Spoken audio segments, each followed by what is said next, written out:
चलो कोई बात नहीं, कुछ लिमिटेशंस होती है ऑनलाइन सेशंस में, हम लोग सबके ओपिनियंस नहीं लेंगे. In that case we will just select few people and take their this thing.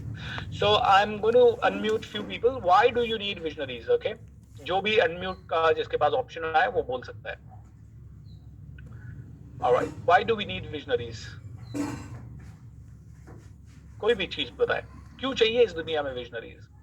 क्या रीजन है जिसके कारण विजनरीज चाहिए? May I? यस. सर, इस वर्ल्ड को एक बेटर प्लेस बनाने के लिए एक विजनरी ही वर्क डाउन कर सकता है. वो ही है जो एक हर चैलेंज को फेस करते हुए भी उस विजन को कैरी कर सकता है. एब्सोल्युटली. सो सबसे पहला रीजन है कि हमको विजनरी इसलिए चाहिए ताकि हम इस दुनिया को बेहतर बना सकें. ऑलराइट, और कोई जिसको मैंने अनम्यूट किया हो? any other person? Hello. Yes भैया. सर अजय बोल रहा हूँ. नमस्ते सर. नमस्कार. एक्चुअली एक विजन जिसके पास है वही आगे का जो रास्ता है वही देख पाता है, कैसे दुनिया को हम आगे बढ़ा सके, आगे लेके जा सकते हैं. क्योंकि हर आदमी जो है अपने ही दिमाग के अंदर, अपने ही सोच के अंदर डूबा है और उसी के अंदर ही चल रहा है. तो सिर्फ एक विजन वाला इंसान ही तो आगे का रास्ता जो है उसको क्लियर देखता है. तो इसलिए विजन होना जरूरी है और इसलिए एक विजन वाला आदमी ही ऊपर जाता है या दुनिया को आगे लेके जा पाता है. बाकी जो है वो वहीं पे रह जाते हैं. Thank you Ajay ji. Yes, तो विजन वाला इंसान ही दुनिया को एलिवेट कर सकता है. That is a good one. Yes, thank you. Yes, next person please.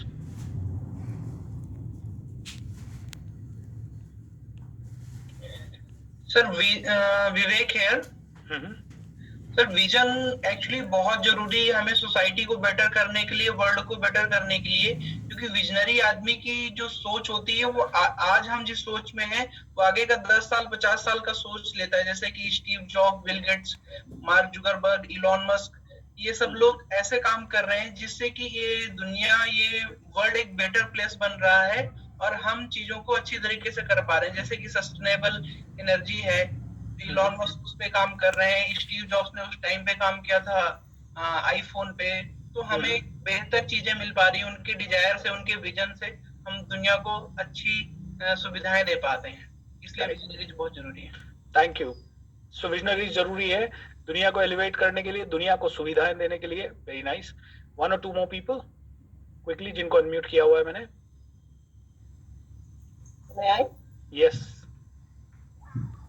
Sir, for me sir, मुझे विजनरी इसलिए बनना है जैसे कि सुबह आपने सर बोला कि आवाज चली गई. हेलो. हाँ, अभी आ रही है वापस. Yes sir, before living this world what we want to give to the society, to the world.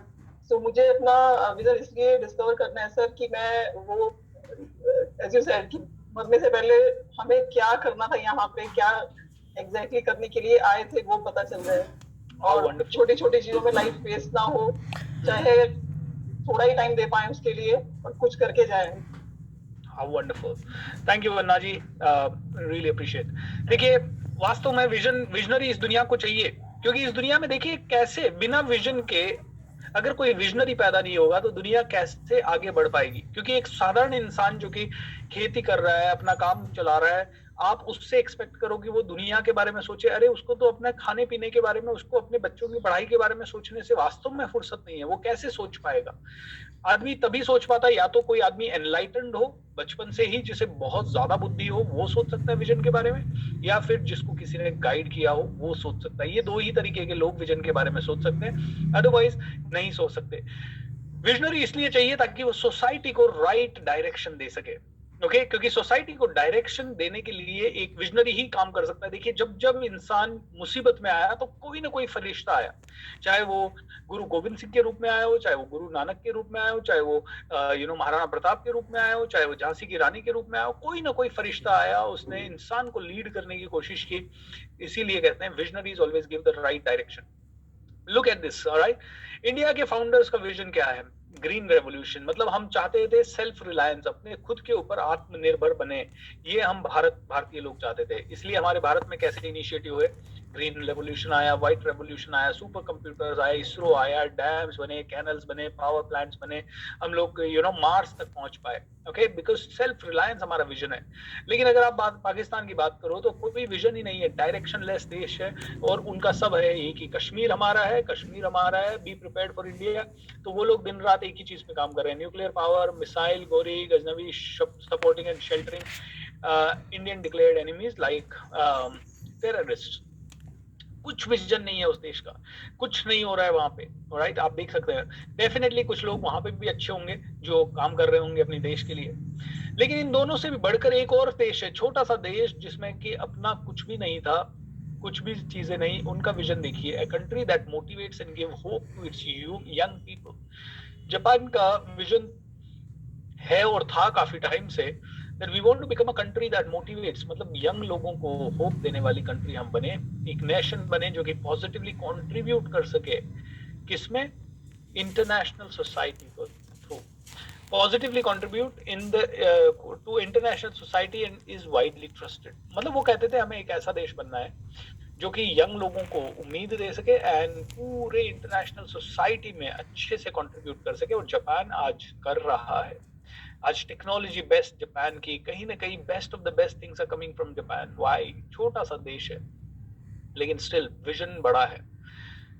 जब विजनरीज आए तो उनका इम्पैक्ट बहुत ज्यादा हुआ सोसाइटी पे, नेशंस पे। जैसे बहुत सारे सुधार हुए, रिफॉर्म्स हुए, जैसे चिपको आंदोलन हुआ, सुंदरलाल बोगोना ने हग द ट्रीज बोला कि भैया केतड़ी नामक विलेज में उन्होंने कहा पेड़ों को हग कर लेना लेकिन कटने मत देना। अब ये 50-100 साल पहले आंदोलन, 50-100 साल के ज्यादा हो गया होगा शायद, इतने सालों पहले उस इंसान को समझ में आ गया अगर पेड़ कट गए तो जिंदगी में कभी भी अच्छे से नहीं रह पाओगे। तो उस इंसान ने परख लिया था ये चीज कि पेड़ कटेंगे तो बारिश नहीं होगी, बारिश नहीं होगी तो पानी नहीं होगा, पानी नहीं होगा तो पेड़ नहीं होंगे, पेड़ नहीं होंगे तो ऑक्सीजन नहीं होगी। इसीलिए जो पेड़ है उनको बचाओ। 50-100 साल पहले उस आदमी का ये विजन था, इसका सोच था, और उसने इतनी बड़ी सीख दे दी कि भैया पेड़ों को हग कर लो। उसका नाम दिया चिपको आंदोलन, एंड उसी के कारण थोड़ी बहुत जागृति आती रही लोगों के अंदर पेड़ों को लेके। लेकिन फिर भी आई थिंक उन्होंने तो बहुत कुछ करने की कोशिश की 100 साल पहले, 50 साल पहले, I don't know exactly the year, लेकिन इतना बड़ा आंदोलन हुआ। कई सारे राजस्थान, इंडिया में बहुत सारे ऐसे कुरीतियां थी, सामाजिक कुरीतियां। राजा राम मोहन राय उनमें से एक कुरीति, जैसे सती प्रथा, जहाँ पे कि एक लेडी को अगर उसके हस्बैंड की डेथ हो गई तो उसके साथ चिता पे बैठ के जिंदा जलना होता था। एंड राजा राम मोहन राय ने उसको बोला जाता था तू सती है, अब तो तेरी जिंदगी, मतलब तुझे तो स्वर्ग तेरे पति के बॉडी के साथ जलेगी तो ही मिलेगा, और पता नहीं क्या क्या। कैन यू इमेजिन, गांव की एक सिंपल सी लड़की को जिंदा आप जला देते थे सती प्रथा के नाम पे। एंड उस समय सिचुएशन भी ऐसी होती थी कि अगर किसी के पति की डेथ हो गई है तो उस लेडी का कोई ध्यान रखने वाला नहीं होता था, इसलिए उसके लिए जिंदा जल जाना ही उस समय के समय हिसाब से ठीक समझा जाता था। राजा राम मोहन राय ने देखा यार ये क्या बकवास चल रहा है, लेकिन कौन इकट्ठा हो, कौन इन कुरीतियों के बारे में बात करे। ओके, मैं आपको बताता हूँ बड़ा मुश्किल हो जाता है कई बार। मेरे बड़े पापा की डेथ हुई और वहां पे डिस्कशन चल रहा था कि 400-500 लोगों का खाना रखा जाएगा, एंड आई वाज लाइक 500 लोगों का खाना, कोविड का टाइम है, इज इट फिजिबल? लेकिन बोले कौन? मैं बोल रहा हूँ, मैंने बोला हल्का सा है किसी को, एक आधे को, नहीं यार अपने तो ऐसे ही चलता है, अरे कोई दिक्कत नहीं है, गांव के लोग हैं, अपने तो कोई दिक्कत नहीं है, पूरा गांव आता है, अपन कौन सा मृत्यु भोज कर रहे हैं, उसमें तो 2-3 हजार लोग आते हैं मृत्यु भोज में, तो अपना तो ये सिर्फ गाँव के ब्राह्मणों का खाना है और अपने घर वालों का खाना है। 400-450 लोग इकट्ठे हो गए, ऑलराइट। अब स्ट्रॉन्ग विरोध कौन करे, स्पेशली डेथ के टाइम पे सिचुएशन में? कोई नहीं कर सकता, कोई इसको नहीं बोल सकता। सबने अपनी मन की 400 लोग इकट्ठा हुए, सबको कोरोना हुआ, कम से कम एटलीस्ट 50-100 लोगों को तो हुआ ही हुआ, including my family, their family, सभी को।